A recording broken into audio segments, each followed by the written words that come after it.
All right, everyone, get ready because today we're diving deep, way back into the early days of the internet. We're talking about torrenting. Remember torrenting? Yeah, that thing, the thing everyone used to use. And then we all kind of stopped. You guys sent in some seriously interesting articles on it, and honestly, I was clueless about how massive this whole thing actually got. We're talking 70%. Hold on, let me say that again. 70% of all internet traffic back in 2006. All dedicated to sharing files. It's mind-blowing. Like the entire internet was just one giant kind of illegal file-sharing frenzy. Yeah, it's wild, right? It's easy to forget just how much torrenting shook things up back then. But to really wrap our heads around it, we got to rewind. Think back to a time before Spotify existed, back when music wasn't neatly packaged in a little subscription service. Oh, man. Those were the days before Netflix became everyone's go-to. Back then, if you wanted the latest movie or that new album, it was basically a quest to track it down. Exactly. You're spot on. Broadband was this brand new, shiny thing everyone was excited about, right? But legal ways to download, basically non-existent. Then peer-to-peer networks enter the chat. P2P, probably heard of Napster. That was the example. Suddenly, you're not stuck with one slow download. Instead, you're pulling tiny bits and pieces of a file from tons of different users, all at the same time. Imagine it's like a huge jigsaw puzzle, but everyone throws their pieces in a pile, and somehow it all comes together way faster than you'd ever think.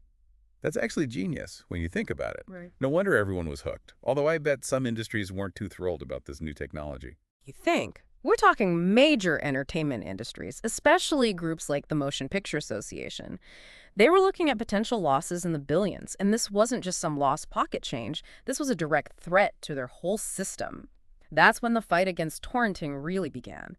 A fight, I'll be honest, that they were probably always going to lose. So with a system that's so spread out, Mhm. how do you even begin to shut something like that down? Well, their first thought was to go after the big players, the big sites, shut them down one by one, like a game of whack-a-mole, Napster, huge legal battle. Yeah. They went after them hard, and yeah, they won that one. But then another one pops up, LimeWire, anyone, same story. They couldn't stamp them out fast enough.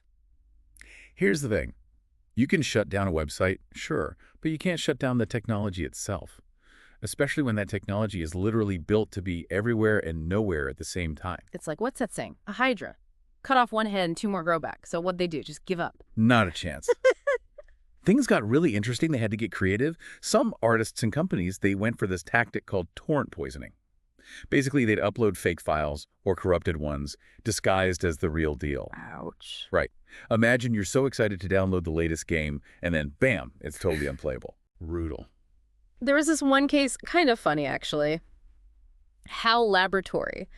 They're the folks behind Kirby and Super Smash Bros. They flooded torrent sites with all these, let's just say, unique versions of their games. Definitely not what the fans were hoping for. Talk about adding insult to injury. But it wasn't just the platforms and websites they went after, right? They started targeting the users themselves. Yeah, the RIAA, they really went on the offensive. They were suing people left and right, anyone downloading or sharing copyrighted stuff. Their big goal was to make examples out of people, scare them straight, you know? And that worked out for them. About as well as you'd expect. Total PR nightmare. People were outraged, and eventually, the legal system pushed back. Courts started putting limits on how much user data the RIAA could even access, which made it a lot harder to file those lawsuits. It all just goes to show how difficult it is to control information once it's out there, especially when public opinion swings the other way. You're preaching to the choir. But right around this time, a new player entered the game. One that completely changed how we consume content forever. Streaming services. Dun, dun, dun. Netflix came onto the scene in 2007, and Spotify wasn't far behind. They offered something different. Legal, easy, and affordable access to all the content you could want. No more shady downloads, no more waiting forever, just instant movies, music, TV shows. It was a game changer. And the numbers definitely back that up.